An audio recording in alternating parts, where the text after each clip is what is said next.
देख रहे हैं सिटी इंडिया न्यूज चैनल, हक की आवाज। अस्सलामुअलैकुम, मैं हूं Sheikh Umar. City India News में आप तमाम का खैर मकदम है। आइए देखते हैं स्पेशल रिपोर्ट। कांग्रेस का हाल। तो टॉपिक शुरू करने से पहले आप तमाम से गुजारिश करूंगा कि वीडियो को लाइक शेयर करते हुए हमारे इस यूट्यूब चैनल को सब्सक्राइब जरूर कर लीजिए, ताकि ऐसी ही दिलचस्प और मालूमाती वीडियोस आइंदा भी आपको मिलती रहें। कांग्रेस का हाल। कांग्रेस इस वक्त जिस दौर से गुजर रही है, शायद ही 137 साल की अपनी तारीख में उसे इस तरह के हालात का सामना करना पड़ा होगा। अपनी खोई हुई ताकत को वापस पाना तो दूर की बात, पार्टी के सामने वजूद का मसला पैदा हो गया है। कांग्रेस का हाल यह है कि 2 कदम आगे बढ़ती है तो 4 कदम पीछे आ जाती है। हाल ही में शुमाल मशरकी 3 रियासतों नागालैंड, त्रिपुरा और मेघालय के असेंबली इंतखाबात में पार्टी का जो हशर हुआ वो किसी से छुपा हुआ नहीं है। तीनों रियासतों में मजमूई तौर पर 180 सीटें हैं और कांग्रेस को सिर्फ 8 सीटें मिली हैं। नागालैंड में खाता ही नहीं खुला, जबकि मेघालय में 5 और त्रिपुरा में 3 सीटों पर खनात करनी पड़ी। पार्टी के लिए इत्मीनान की बात सिर्फ यही है कि ज़िमनी असेंबली इंतखाबात में हलीफ पार्टियों की मदद और हिमायत से महाराष्ट्र में कस्बा पेट सीट बीजेपी से और मगरबी बंगाल में सागर देगी सीट तृणमूल कांग्रेस से छीन ली और 1 सीट तमिलनाडु में जीती। इस जीत से मगरबी बंगाल में पार्टी का खाता खुल गया। जबकि ये इंतखाबात ऐसे वक्त हुए थे जब हाल ही में राहुल गांधी की तवील भारत जोड़ो यात्रा खत्म हुई थी और पार्टी सदर का इंतखाब हुआ, जिससे ग्रुप 23 के खात्मा और पार्टी के अंदर इख्तलाफात दूर होने का पैगाम दिया गया। लेकिन इंतखाबात में इसका कोई असर जाहिर होता दिखाई नहीं दे रहा है। न पार्टी के लीडरान में वो हौसला और सरगर्मी नजर आ रही है और न पार्टी के कारकुनान में वो जोश और जज्बा जिसका मुजाहरा बीजेपी के लीडरान और कारकुनान करते हैं।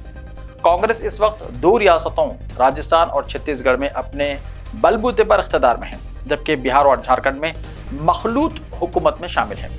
मध्य प्रदेश में इख्तिदार में आकर बाहर हो गई, महाराष्ट्र में मखलूत हुकूमत से बाहर हुई, तो बिहार में इस खला को पूर क्या।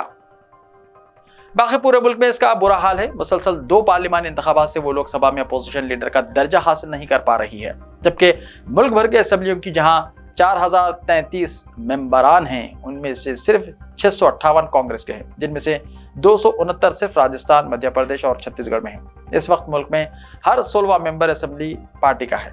सबसे कदीम पार्टी के सिर्फ 16% मेंबरान होना यह बताने के लिए काफ़ी है कि पार्टी की हालत दुगरगू है। साल 2014 में जब कांग्रेस मरकजी इख्तिदार से बाहर हुई थी तो मुल्क भर में इसके 24% मेंबरान असेंबली पार्टी के थे। कमज़ोर होते होते पार्टी की हालत यह हो गई है कि 4 रियासतों में इसका कोई मेंबर असेंबली नहीं है, जबकि 9 रियासतों में इसके मेंबरान की तादाद 2.5 में भी नहीं है। बड़ी रियासतों में इसकी हालत तशवीशनाक है। उत्तर प्रदेश में सिर्फ 2 और बिहार में 19 मेंबरान हैं। मगरबी बंगाल में बराए नाम 1 मेंबर असेंबली है। 3 हिस्से में सिर्फ राजस्थान में पार्टी की मेंबरान असेंबली है। जिस गुजरात में साबिक़ा असेंबली इंतखाबात में पार्टी इख्तिदार की दहलीज के करीब पहुंच गई थी, वहां दिसंबर के असेंबली इंतखाबात में शिकस्त फाश का सामना करना पड़ा और इम्साल का आगाज 3 रियासतों में हार से हुआ। अंजाम क्या होगा कुछ पता नहीं। अब पार्टी को किस करिश्मे की उम्मीद है। अगला इंतखाब कर्नाटका में होने वाला है, जहां पार्टी को बहुत ज्यादा उम्मीदें हैं। अगर वहां भी पार्टी को शिकस्त का सामना करना पड़ता है तो अगले साल 2024 में होने वाले पार्लिमानी इंतखाबात में कांग्रेस बीजेपी को हराने का ख्वाब किस तरह देख सकती है। पार्टी ने अपनी पोजीशन को मजबूत करने के लिए हर हरबा आजमाया। कभी अकेला चलो की पॉलिसी अपनाई तो कभी इलाकाई और छोटी जमातों के साथ इत्तेहाद की, यहाँ तक कि अब इन कम्युनिस्टों के साथ इत्तेहाद कर रही है जिनके खिलाफ हमेशा पार्टी रही। खुसूसन केरला में गैर गांधी मल्लिकार्जुन खड़गे को पार्टी का सदर बनाया और दलित चेहरे को आगे किया, फिर भी मर्ज बढ़ता गया, जू दवा की के मिज़दाक बनकर रह गई। कोई भी हरबा या हिकमत अमली कारआमद साबित नहीं हो रही है।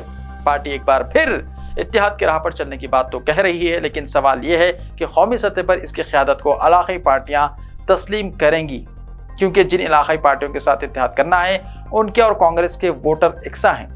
फिर वो कांग्रेस के साथ इत्तेहाद करके अपने लिए कैसे खतरा मोल ले सकती हैं। ऐसे ही ताज़ा तरीन खबरों के लिए देखते रहिए सिटी इंडिया टीवी। तो मिलते हैं कल, तब तक के लिए अपना ख्याल रखिए। अल्लाह हाफ़िज़।